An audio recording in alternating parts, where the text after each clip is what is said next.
As the Director of Climate Initiatives, Jen Kretzer leads the Wild Center's climate change engagement programs, including the center's Youth Climate Program, which was highlighted by the Obama White House Office of Science and Technology.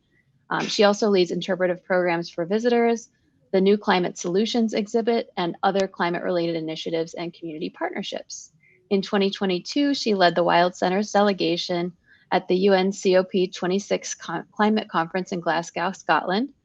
She is an active member of the NYS Climate Resilience and Education Task Force, serves on numerous boards, including the Climate Literacy Energy Awareness Network, or CLEAN Network, the Adirondack Mountain Club, and the Adirondack Diversity Initiative. Jen also serves on the U.S. Action for Climate Empowerment, or ACE, coordinating team, and is helping to write the new National Guidance for Climate Education and Justice for NAAEE. We're so happy to have you joining us today. Welcome, Jen. Thank you so much, Emily. I'm thrilled to be here. Hi, everyone. Again, my name is Jen Kretzer. I'm the Director of Climate Initiatives at the Wild Center. I use she, her pronouns, and I'm super excited to have been invited to be here today. And I know that Emily is going to pull up my slide deck so I can share a little bit about the program and our institution, the Wild Center. And yep, here we go. Thanks, Emily. It's going to go back a couple slides. Get us right to the beginning. Great. Share a little bit about our program here at the Wild Center, the work that we've been doing in climate change education, how that work has changed over time, and also kind of the lessons we've learned from working with a variety of different audiences. I'm going to try to keep my remarks and presentation to about a little over 30 to 35 minutes, and then we can have some questions. And I really would love it if people could jump in the chat and let me know who you are and where you are calling from. This is me. I'm in upstate New York in an area known as the Adirondack Park. It's also part of the contemporary and traditional lands of the Haudenosaunee people. And we work in partnership with the Haudenosaunee and a number of different projects that are in our museum, and I have the great privilege of being able to work on those community partnerships. If you haven't done or heard of land acknowledgements before, or spent time learning about the Indigenous people that live on or have lived in where you are, I invite you to explore a website that I think one of our U.S. Botanical, either Emily or Grace, will pop in the chat. It's nativeland.ca, and it gives a map of the world where all the native land across the world, as well as information about creating a land acknowledgement. So I hope you can check that out a little bit more. I'm pretty excited. We're getting ready for a giant snowstorm right now, so we're excited about winter up here. So my museum, the Wild Center, we opened in 2006, and we're a kind of a mashup between a science center, a natural history museum, an aquarium, and a nature center. We are place-based. Our stories begin and end in the Adirondack Park, and I feel very privileged to be able to have the opportunity to have spent the last 15 years here at the Wild Center, first as the education director, and as our climate program grew, I shifted into primarily focusing on our climate initiatives, so across our 115-acre campus and then across the globe. And I'll be sharing with you some of that today. I love seeing everybody jumping in, Florida and Chicago. I love it's great to see everyone here today. Okay, so I'm going to start first with some framing around our climate work. We've been doing climate work for quite a long time. As I mentioned, our museum opened in 2006.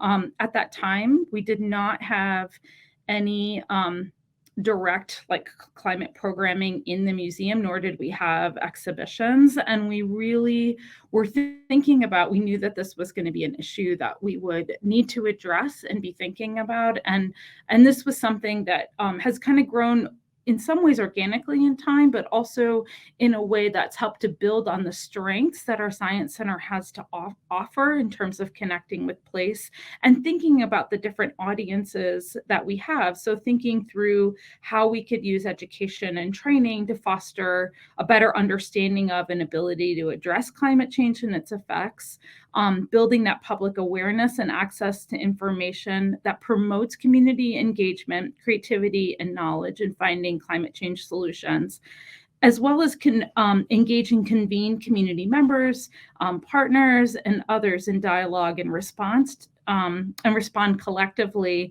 to the climate crisis, and how we might do that in a way that promotes a sense of hope and agency that comes from a place of bringing everyone to the table, or moving the table, and finding ways to accelerate just climate action. So I want to share with you now a few of the programs that we've done or are doing here at the museum, and offer that. In this diagram, this is not my own work. This actually comes from the UN's Action for Climate Empowerment. It kind of provides that overall very large 30,000 foot approach to thinking about education in all of these different facets. And I found it really helpful for me when we were thinking about climate programming and our initiatives at the museum to have this interconnected diagram in front of me. It really helped me to think through it. So I like to use it in my framing. So the first thing I'd like to talk about is our youth climate program, specifically our youth climate summit. So as I mentioned, our museum hadn't had a climate program when I first started back in 2008. But what we did do is we decided to convene two large conferences, one that was regional in scope across the Adirondacks, and one that was national in scope, to talk about climate change and use our museum as a resource and a place where people could come together and have these conversations. Well, during one of those conferences, I at the very last minute, invited a new teacher friend, a science teacher friend, and her AP environmental science class, and she brought maybe 3 or 4 of her students with her. And this was back in 2008, and in the middle of the night, after some of those students went home, and I was unfortunately still checking my email kind of late, I had received an email from one of them that was like, "Hey, Jen, that was an awesome conference, but everybody there was really old. And this is an issue for the younger generation. This is our issue, and we need to be included. And I think we should do a youth climate summit." And I was like, oh my gosh, that's an amazing idea. Let's do it, but let's do this together. Let's figure this out together. So that's kind of where our youth climate summit program actually started, working with high school youth that were interested in climate change, that were passionate about the work. We worked together for about 9 months, and we had our first Youth Climate Summit in November of 2009, focused on bringing together high school students from about 30 different school districts from across New York State in teams of about 6 students and teachers, that came together to learn about the science of climate change, the impacts, solutions, and what they could really do, and how we might work together to do that. So one of the grounding parts of all of this was making sure there was a foundation in climate science for the students to draw on. We know from research that climate change is hardly ever spoken about in schools, and that when it is talked about, it's maybe like 1 hour to 2 hours a year. And if that, it's oftentimes still, even now in 2023, framed as a debate. And so we really wanted everyone to be on the same, all of those students to be on the same page on the science of climate change, both from that global perspective, like what's happening across the world, but also really focused on connecting them to place and the regional impacts of climate change and what they might see going on right outside their door, and what changes we were observing locally. So that was a really important connection for us, is to think about the place-based science and how we could connect young people to those impacts that they might experience in their lifetime and how things had changed. We also, as part of the summit, which is can be either a 1 or 3-day event. For us, it's 2 days. But we have tons of different workshops. Those workshops range from things like energy efficiency, renewables, transportation, waste management, gardening, lots and lots of gardening, composting, food. They also focus on things like youth leadership. We have a whole track on youth leadership development, including communications, public speaking, how to start a green team in your school, how to implement projects. We also do sessions on climate communication, justice. We did one this year on fast fashion that was super popular. We really try to provide a whole array of workshops and opportunities for students to explore and learn, and bring in a ton of different speakers and workshop leaders to help make that happen. We also really focus on elevating the work that young people are doing, like what's happening in their schools, what are the issues that they care about, what bright spots and successes have they had in the work that they do.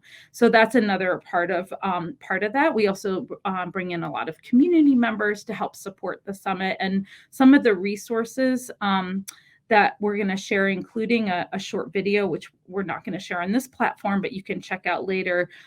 It's just a 2-minute version of kind of what a youth climate summit at our museum looks like and feels like and sounds like, with 180 high school students running around learning about climate change. At the core of our program is a climate action plan. And I would say that this is a super essential element of the work that we do, is helping students to take the knowledge that they have and take that knowledge and pull that into knowledge into a plan to take back to their schools and communities, something actionable. When we decided to do this, we didn't know if it would work, but it turns out that what this does fundamentally is provide a place where students can have the agency and the sort of drive and the passion, and have a place to put all of that, and have a framework that they can create a project and then do it in their schools and communities. And we give them lots of support in doing this, and we help to mentor them throughout the year as they're implementing their projects. So it's this collective process of climate action planning that they identify those local challenges and create a solutions framework through that self-defined action. This is another important part or point here, is that the framework is not in this voice of you should. I mean, some of the things that we know about climate communications is that we know that what we call shoulding on people, like you should do this and then you should do that. Like it doesn't always work, especially with high school students, as it turns out, and that they want to have projects that they're defining, that they're doing, that comes from their place of passion, whatever that happens to be. It could be something on hunger, it could be something on fashion, it could be something on gender equality. We've had all of those. So we want them to come up with this project idea and then to work together with their team in their high school and put it into practice. We can give them a lot of support around that. And this is really clearly, through the evaluations that we've done, provides this sense of hope and efficacy, and helps them to develop lots and lots of different skills like problem solving and group work and collaboration and communications. And I want to share with you some of the results of what's a small sampling of some of the things that they've done. So, for example, this one school down in central New York created a garden and greenhouse structure. They then used the garden not only during the school year for classes in kind of an outdoor classroom space, but during the summertime, they created an intergenerational team where their students and parents or grandparents would come and harvest the food from the garden and then provide that food to local food pantries and help support people in their community that had food insecurity. So it was really focused on this sort of multi-solving, which I call multi-solving issue of like reaching and directing solving multiple problems simultaneously in the course of the project. Another example of a project where these students fundraised and installed a water bottle refill station. So they then got funding to get water bottles for all the students in the school to have one, which was really great. It greatly reduced plastic consumption, and they were actually able to get rid of plastic water bottles in their school, which was pretty exciting for them.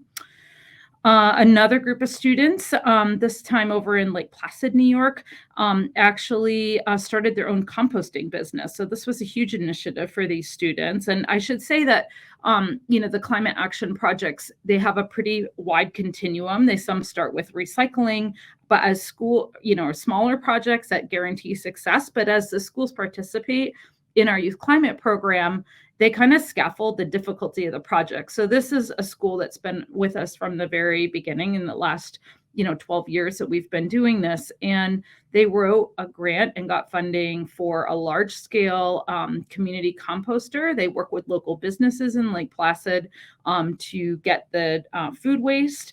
And then they process the food waste into compost. And then that compost is sold back to the community. So it's a whole business that was started and run by students. And they were able to secure funding to actually have the composter that you see in the background engineered and installed at on their school property.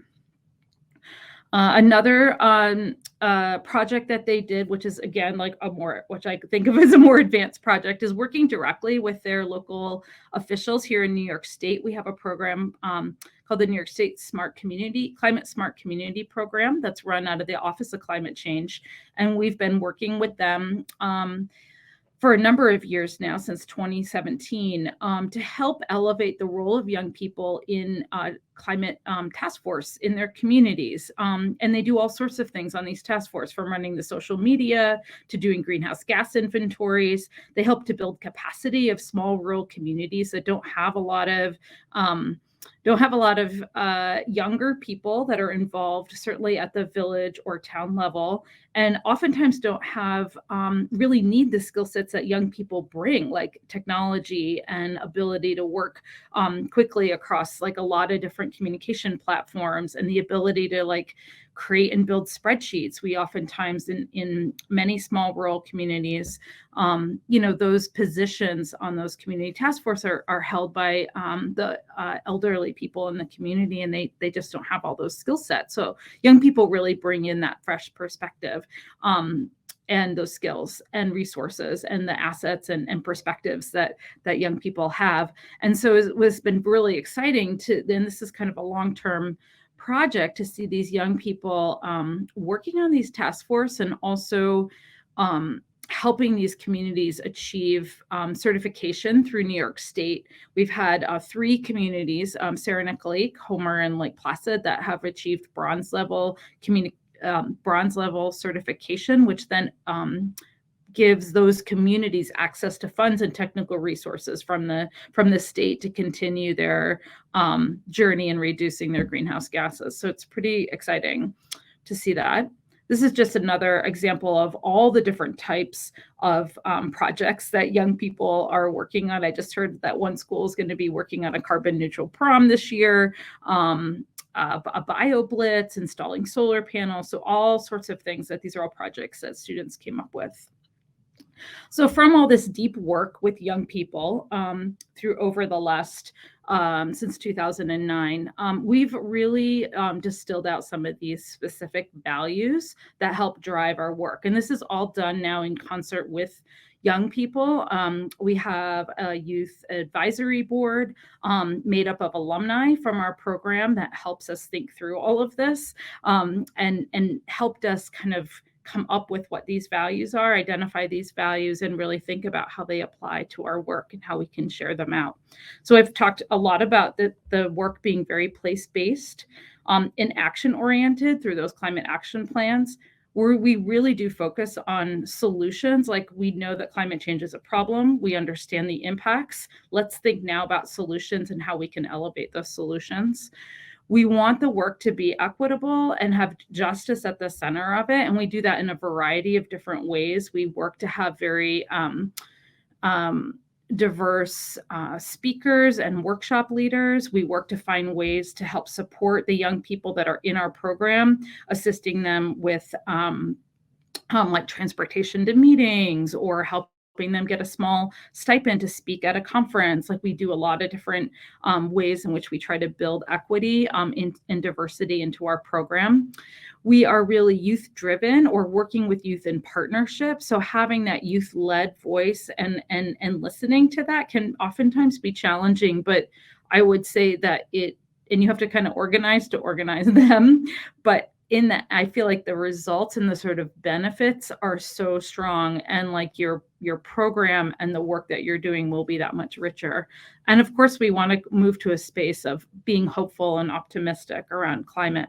I would add to this that we oftentimes work in partnership and collaboration with many other organizations. Much of the work that I'm describing is funded through NOAA's environmental literacy program. We also, as I mentioned, work really heavily with the New York State Office of Climate Change, as well as many, many community partners that support our work and help us grow. So I just, for a moment, been talking a lot. I want to take a pause and hear if in the chat, if any of these values show up in your work, and if so, which and how. So what of those values that I just shared, and I'll go back to that slide for a second, may show up in your own work.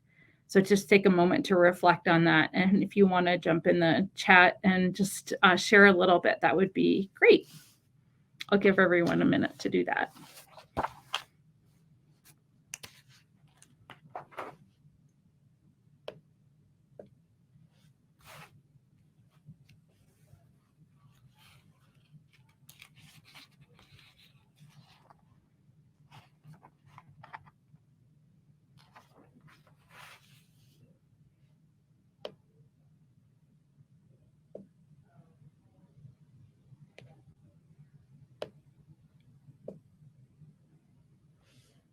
Yeah, that action-oriented planning is super exciting, and something that really happened organically. But then we realized that actually there's all this research out there that supports that in helping young people, connect and do civic engagement, which is really about working collectively towards a common solution and goal that benefits a community. So it's exciting to see that happening. Thanks for sharing that, Grace. Yeah, great. Thanks, Sarah, on your climate-centered programming and interpretation, action-based and solutions-oriented. Yeah, great, Nina, with middle school. That's wonderful to hear that. Thank you. Thanks, everybody, for sharing. We'll keep going and come back to that. So as I mentioned, we started this work back in 2009. As it turns out, there's a lot of people that are interested in doing youth climate summits.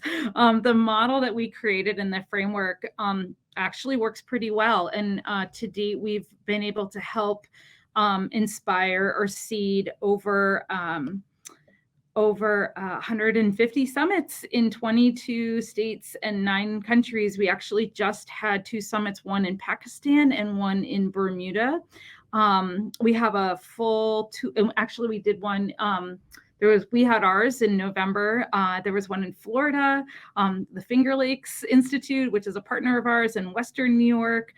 We just also are also working with Science North up in Ontario, a science museum that's launching 13 new climate summits across Ontario over the next 2 years.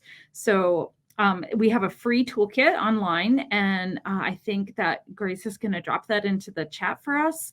But everything is free, open source. We'd love for you to take a look at that. And I'm also happy, and I'm going to make sure that you all have my email. We do a monthly meetup of our summit sites, or anyone who's interested in working with youth and or possibly doing a youth climate summit on the first Tuesday of every month. And I can provide some information on how to sign up for that if anyone is interested. So I would, we'd love for you to join our network. We're stronger together, as you know, and so we'll make sure to get all that information out. And I'm also happy to share this slide deck too, if that's helpful. So this is a little bit our toolkit. So this is focused at the middle or high school or college level. We don't have an elementary version yet, though I know that there are folks that are working on elementary summits. But we are excited about this toolkit. There's tons of resources. There's a climate action planning guide as part of the supplemental resources. We've had summits that go online. We've had, COVID kind of like made us really rethink how we could do this. We had lots of online summits, all different types of summits. So 1 day, 2 days, 3 days, like over the course of a month. So there's all different kinds of versions and resources for you to use, and a step-by-step guide. We're happy to, my team is really happy to work with any site that's interested in making this happen. So some of the things that we've learned from working with youth is allowing young people a seat at the table, or moving the table to where the young people are, which sometimes we have to do, particularly post-COVID. There's been a lot of, and I know this from chatting with folks everywhere, that there's been challenges around reaching and connecting with young people and teachers after post-COVID. And so we really have been very active in doing that. Thinking about how we can take young people and their ideas seriously, being in a place of mentorship, and understanding that, like, when young people are organizing an event like a youth climate summit, it's going to take longer, and you're going to have to provide a lot of mentoring and coaching, or a workshop, or really anything, providing help when it's needed, stepping back and letting others take the lead, understanding when mistakes are made. And this last one is really important, but like really recognizing that young people, they love to do things together. So having opportunities where young people can come together and be a part of, whether it's a program or project or initiative or exhibit or anything that your botanical garden or your institution might be doing, that it's important that there's like a group of them. They like to be in groups. So that those are some of the things that we've learned. And this list was actually developed by our young people to share with all of you.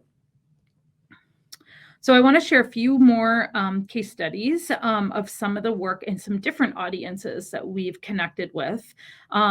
So a number of years ago, it was actually 2011, Hurricane Irene hit our region pretty severely. This is one of the main artery roads that connects us to the rest of the world, that was completely demolished. And the Wild Center, shortly after this event, worked to bring together municipal leaders, transportation officials, community planners, to be able to come together at our museum. We opened our doors, we offered the space, they shared their stories. It was a coming together and like connected over this event, and we helped to convene and facilitate and offer that space for them to do so.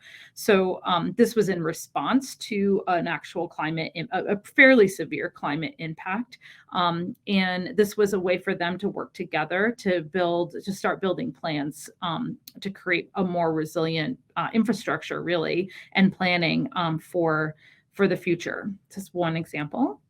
Another audience that we've worked with is architects, contractors, builders, and planners in a program that we've called Build a Greener Adirondacks. And this program, we're actually going to be doing this for the first time again this March since COVID, but they'll come together. Once again, we'll open our doors. We'll use all the spaces throughout the whole museum as workshop spaces, as places where people can convene. We'll have workshops on sustainable design, all sorts of different workshops that are suited for that audience to help them learn about the latest and greatest in technology around designing sustainable homes or retrofitting homes and communities. So that's another space or another audience that we've worked with. That's fairly unusual for a museum to really target an audience like this. And a third a third audience that we've worked with in the past. I live in a place where winter is a really big deal. We get, as I mentioned, we're having a giant snowstorm. Everyone's super excited about the giant snowstorm. Our winter culture is a huge part of our history and who we are and what defines our landscape, from our winter carnivals to the history of Lake Placid and the Winter Olympics and the Miracle on Ice. Winter means a great deal, and our tourism economy is huge here. It's the backbone of much of the economy of these small rural communities. So we held convened an event called Winter Green. We actually hosted it at the Whiteface Mountain ski facility, and brought together all those business leaders, those tourism officials, to come together and talk about what's the future of winter here in the Adirondacks. What's winter going to look like? We invited climate scientists in to provide some perspective on what was happening from a scientific standpoint, and offered an opportunity for folks to have conversations about what it might mean to them and what we might do. So it's another audience that we worked with. So, second question, how can you rethink using the resources you have to create dialogues and build trust and support in the community and work to meet community needs? And you can chat something in if you'd like, but it's really a question on reflection. For us, we really thought about, like, we have this building, we have this campus. How can we rethink the way our site is used for these different audiences, or what we might do and the resources that we have? We have professional staff, we have a theater, we have screens, we have people that know technology, we have a place where people can gather together and talk to each other, we have a way for them to eat, so all of these things actually are a big deal. And providing those spaces for folks to come together and learn and maybe co-create or design things differently.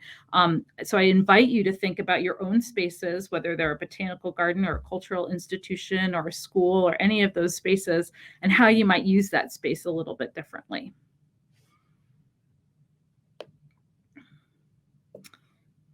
Okay.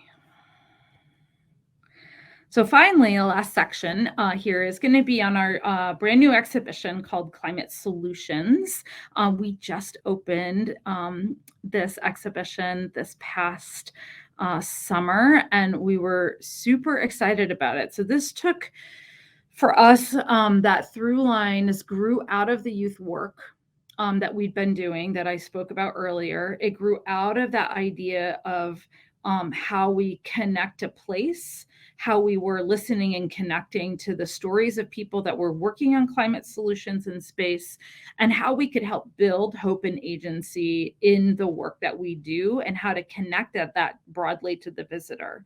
I'll also say that, as I talked all about our youth climate program, there was not, if you came to our museum as a regular visitor, there wasn't a place anywhere where you could really learn about that. And this actually offered that opportunity to do so in one of the areas of the exhibit, and I'll talk a little bit more about what that is. So the project components, we had a large scale a 3,000 square foot exhibit that's in the center of our museum.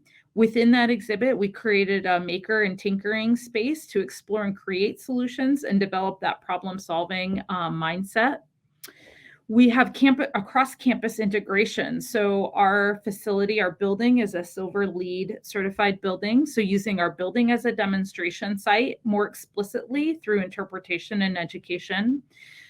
Including our outdoor in the bottom part of the screen, you can see we also have a community scale composting system, and we work with the local school and our own institution to divert food waste out of landfills and help to process that into compost. For example, and this is one of the outdoor interpretive signs. So there's a whole suite of those that highlight all the green assets and elements of our campus. We do have a Science on a Sphere, which we've had for quite a while, which is a large spherical display system that was created by NOAA. And that allows us a space to tell the science of climate change. So within our solutions exhibit, we are focused on solutions. We're not focused on the science. So we deliberately did that. And I'll speak more about that in a second. But the Science on a Sphere gives us the space and place to talk about the science. We also opened a new film in our theater. We have not an IMAX theater, but a 165 seat like panoramic theater. And this grew out of, we were doing a lot of staff training to get ready for climate solutions. And we had a local climate scientist come and give a presentation. And the presentation was so amazing. We're like, this should be a movie. And it's wonderful because it connects somebody who's here locally and he's pretty well known and recognized, speaking about the Adirondacks from a science perspective and helping us understand what's happening right here. So again, grounding back to place where the stories reconnect to the Adirondacks. We have a lot more climate programming happening. And we also worked across our whole staff to help build agency and competency and confidence in them understanding climate change and climate impacts and that messaging. My director likes to describe it as when you dip a tea bag into your cup of tea, we have climate messaging everywhere, but it's not overwhelming. It is, it's present, and our staff feel confident and competent to speak about it. But it's not in an overwhelming tone or in that you should tone that I talked about earlier. So the content filters we used for this, because there's so much out there about solutions, is, kind of thinking about what makes a good exhibit. Are there compelling storytellers or stories in our region that we could highlight? Is there potential for an interactive? Is the content actually exhibitable? We used the book Drawdown Solutions by Paul Hawken and another book he created called Regeneration. I don't think I included that in my list, but it's called Drawdown, and the author is Paul Hawken. I'll just put that in there. And that's a great book that has like the 100 top solutions around climate change. And that really helped us think about, well, what solutions are actually happening here in the Adirondacks? Like what actually works here? And that really informed the work that we did. And the other book that we used quite a lot was a book called All We Can Save. And I'll put that into, which is a really collection of writing all done by women about climate change, impacts, solutions, and justice. And I highly recommend those two books as go-tos.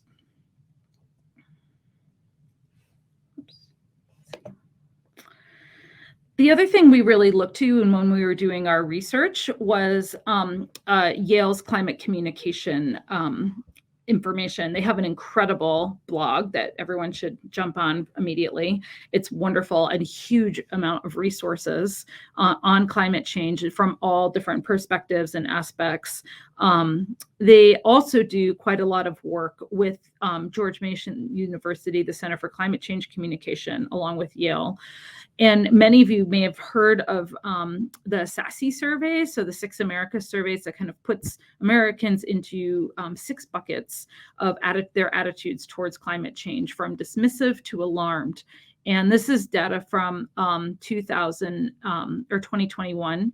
And so this is really looking at how, and if you look into their data, and I didn't put a lot of slides in here, but you can go down that black hole of data if you are a data nerd like me, and really see like how this has changed over time, and just note here that you have a majority in that alarmed and concerned. I mean, granted, as we know, there are a lot of vocal minorities in this dismissive and doubtful camp, but really the majority of people are in the alarmed and concerned categories. And now even with the alarmed category, you can dig deeper. They've actually segmented out to like the people who are ready to take action, and who are still sort of like looking and lurking around action and considering action.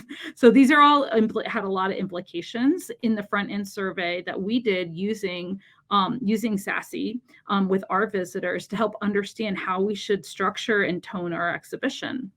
So this research matters because we were trying to identify the most successful communication strategies that we could use with our visitors.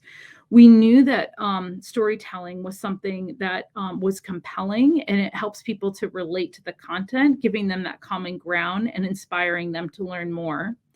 And we also know that particularly that segment on the right, the dismissive, the doubtful, and disengaged groups respond negatively to the science, but they were more likely to be responsive to that storytelling.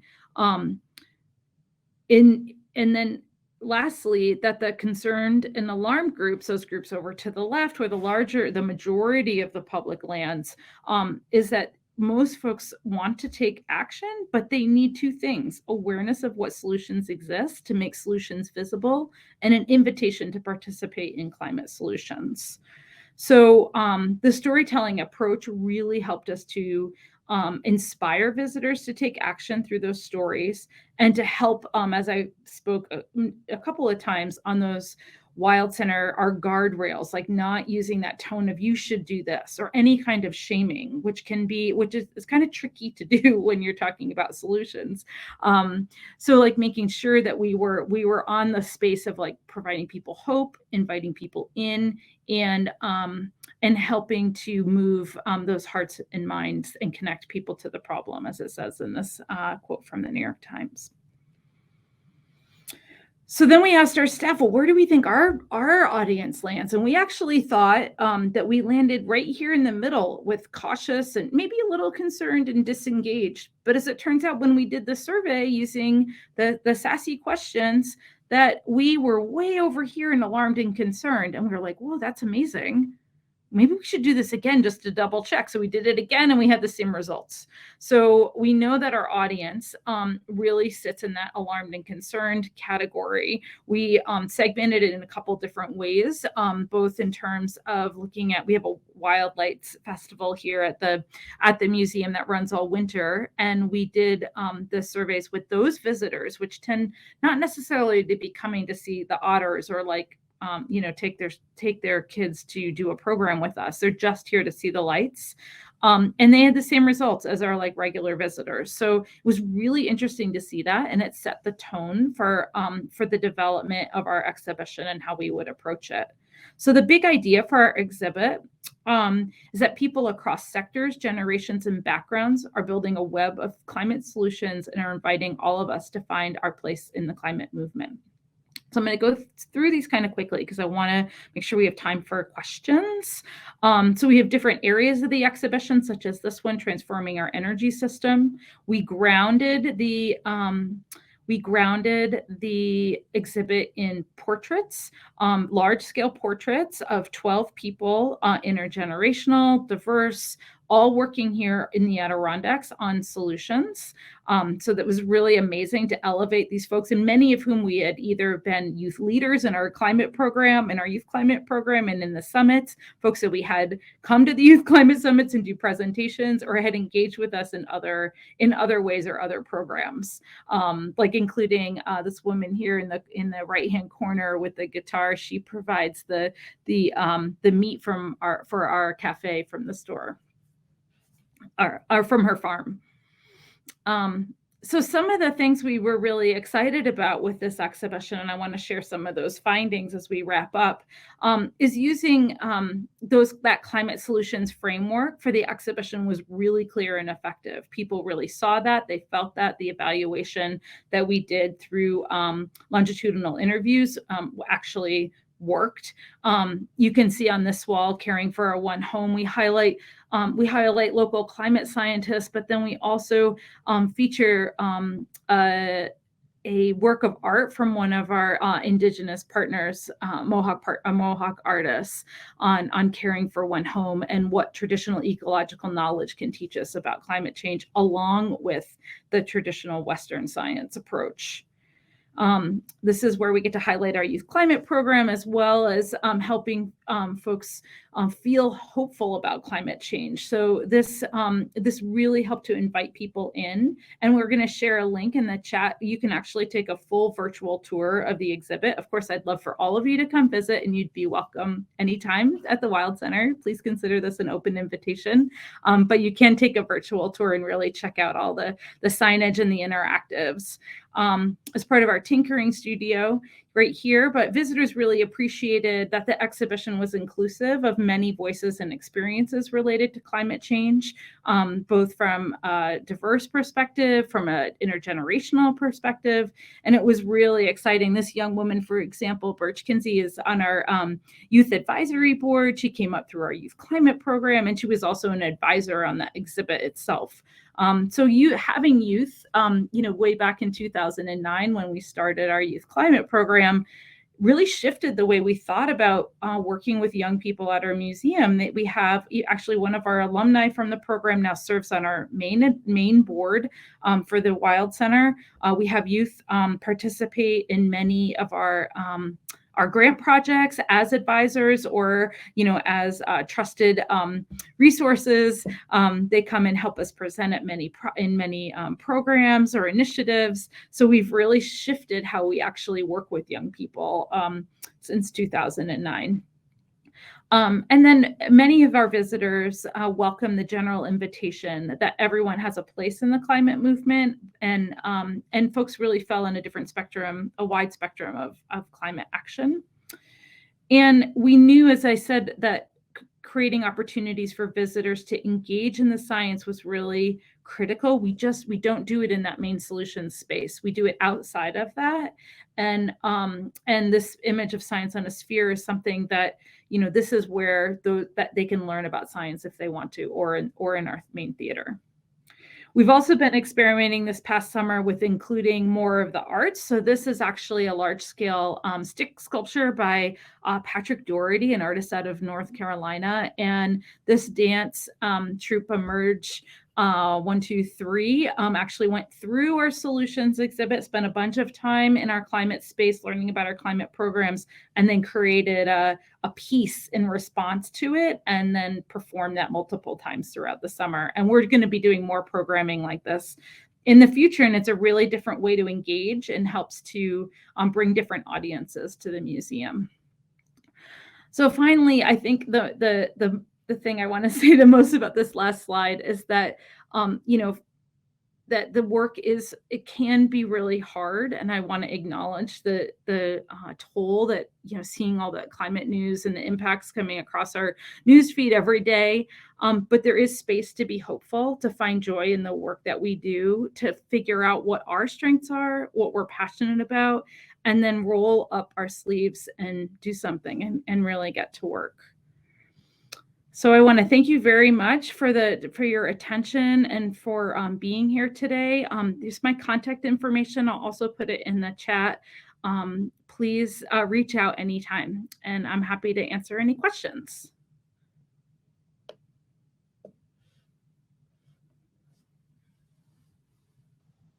Oh, it looks like someone else has one of Patrick Doherty's pieces. Cool. Thanks for we had one here in U.S. Botanic Garden too. So lots of gardens love Patrick Doherty sculptures. We love him. Yes. Well, thank you so much, Jen. It was awesome to hear about all the great work happening at the Wild Center and just all the thoughtfulness that you've put into all that you do in terms of youth engagement, public engagement, exhibits, really exciting stuff. I am happy to take questions if people want to add them to the chat. And I'll start by asking a few things that came to mind for me. One thing that I was really interested in is the idea of place-based learning, because you talked about the Wild Center taking a place-based approach. So we have gardens all over North America joining us from a lot of places, and many of us are in urban places, so a little different from your location. But do you have thoughts on how gardens in urban spaces could embrace place-based climate change education, and maybe any strategies when audiences may have limited access to green space? Well, I spent a lot of my early career years living in Boston. I worked at Zoo New England and worked in the neighborhood surrounding Zoo New England, and which was very urban. And we found nature everywhere. Like we found ways to connect, even like the house sparrows and the starlings and like the little pocket parks, those community gardens, the gardens that you offer, that green space and respite that you offer, and how critical that is in those urban spaces. I think that you really can find nature anywhere when you start to look for it, and understanding or getting involved. I know many of the place projects that you work on use maybe citizen or community science, like programs, like the globe program, like observing clouds, looking at the trees that might be in the neighborhood or in the streets, or even the lack of trees in the neighborhoods and the streets, the birds that come through, the weather that's changing. Like I think there are always ways to find nature, and I really learned that when I worked in Boston, and it was really amazing to me. Like, here I was, this rural kid, like now, right in the middle of the city, and how would I connect kids to what's right there? But even doing a neighborhood walk, or like really seeing like what is out there and helping them find that and connect to it. Yeah, thanks. We have a question here. Somebody asked, they're curious to learn more about the gardening workshops with youth climate summits. What kinds of activities were offered and how were they connected back to climate change? Sure. A lot of the gardening stuff, well, we've had several. So we had, or not several, many, many. We had several this last time. So typically they fall into the like creating a school garden. Like, so really thinking about like where our food comes from. It's often food based, and food's a good thing to get young people, high school kids get excited about food.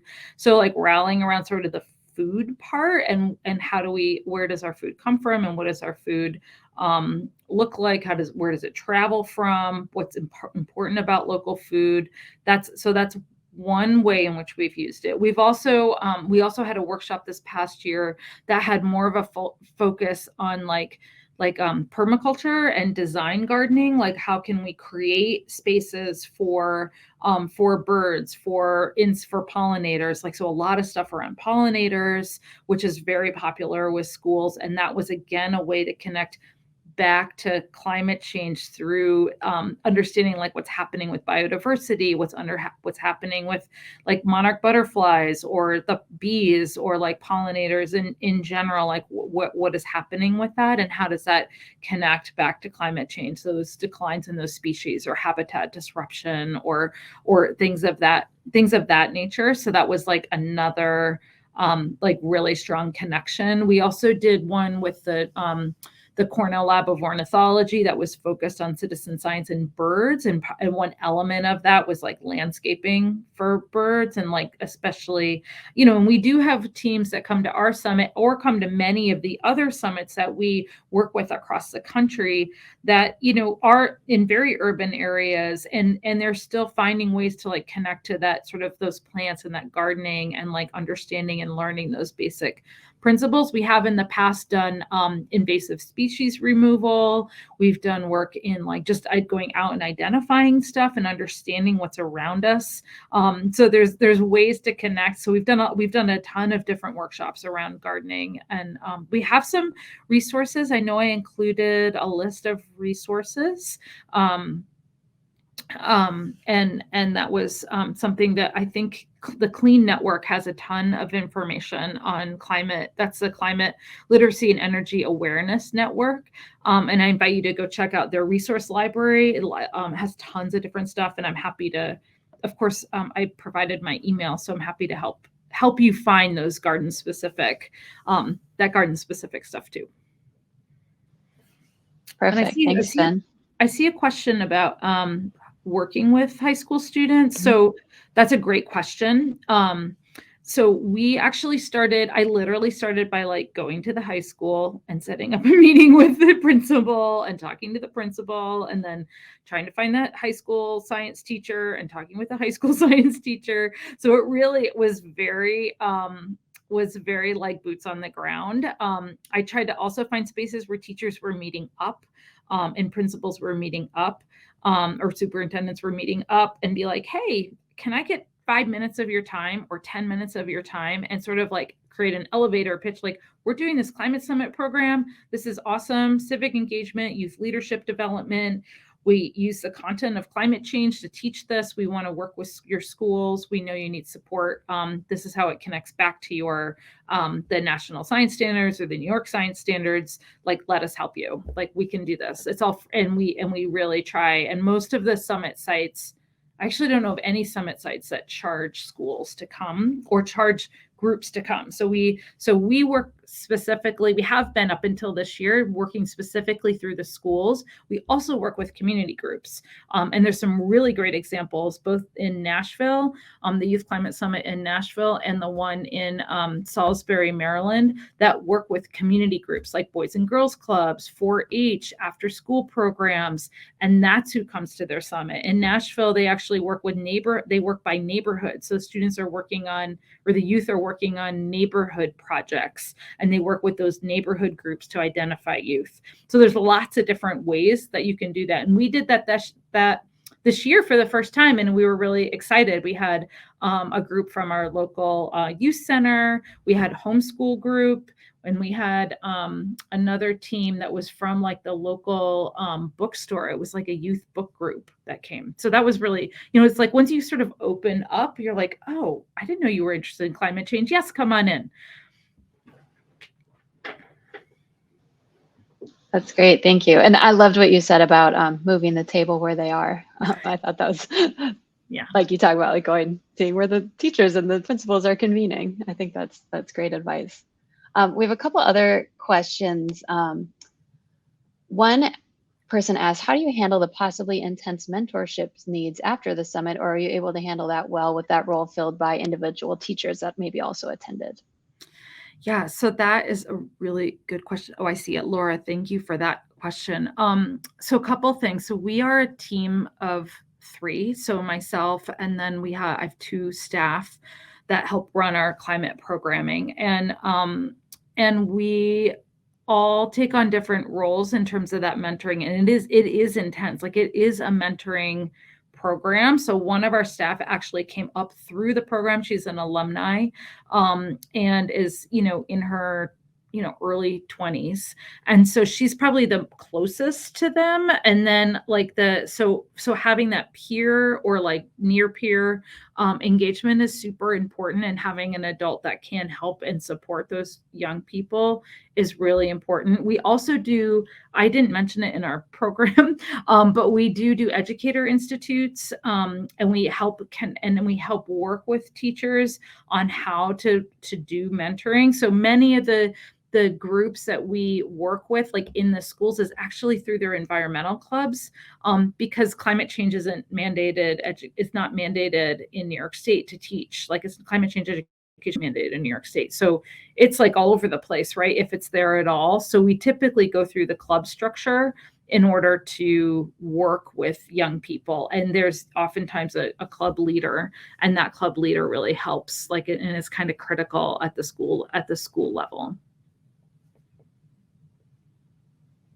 Thanks, Jen. And I see we are close to the end of our time together, so I'm going to leave you with a parting question and see what you had to say about it. So you're representing a natural history museum. A lot of us in today's program are botanical garden and arboretum people. So do you have thoughts on how our community, the public gardens community, could continue to learn from other organizations like yourself that may be sort of outside our immediate public gardens world, but might be doing complementary work, or might have models that we as a public gardens community could benefit from knowing about? Yeah, there is so much good work happening across this whole field. So, my encouragement is to take a sledgehammer to all the silos that we all sometimes are working, and go find other people, go connect with groups like Aztec, the Association for Science Technology Centers, go connect with the zoos and aquariums, connect with your local nature centers or the North American Association for Environmental Education, think about maybe those nonprofits, those other nonprofits that are out there that are doing really good work in climate and social justice, and like, how might you consider partnering with them? I mean, this might be a good time to do a community asset mapping, like community mapping, like who are you working with, who's at your table, who's not at your table, should you move that table again? Like, think it's time for us to rethink how we are relevant to our audiences. And in order to do that, I think like really thinking outside the box and whom we like typically partner with or typically work with, we need to dissolve those boundaries and find other ways of connecting across sectors in order to work on this challenge. And it's so incredible. I mean, go find those artists. Like, artists are amazing and they're doing such cool work, and like like maybe there's a space there to make that happen. Look outside the box is what I would suggest. If you have PD money, go try to go find those other conferences, and maybe meet some new colleagues or people. There is a lot of really, another organization I just want to quickly mention is Climate Generation. They're based out of Minneapolis, St. Paul, out in Minnesota. They have amazing resources, and they have a national Climate Educator Institute in the summer that is really incredible. And we work with them, and we're one of their cohort leads. And it's a virtual summit, so you can participate from anywhere, and it is totally incredible. And I would highly encourage connecting on that. It'll be next July. Great. Thanks, Jen. Yeah, that's great advice and great resources to know about as we sort of continue to explore what's out there. So thank you very much. And thanks for a great discussion today. It was wonderful to hear about your work and to hear your thoughts on some of our questions. So we really appreciate your time with us.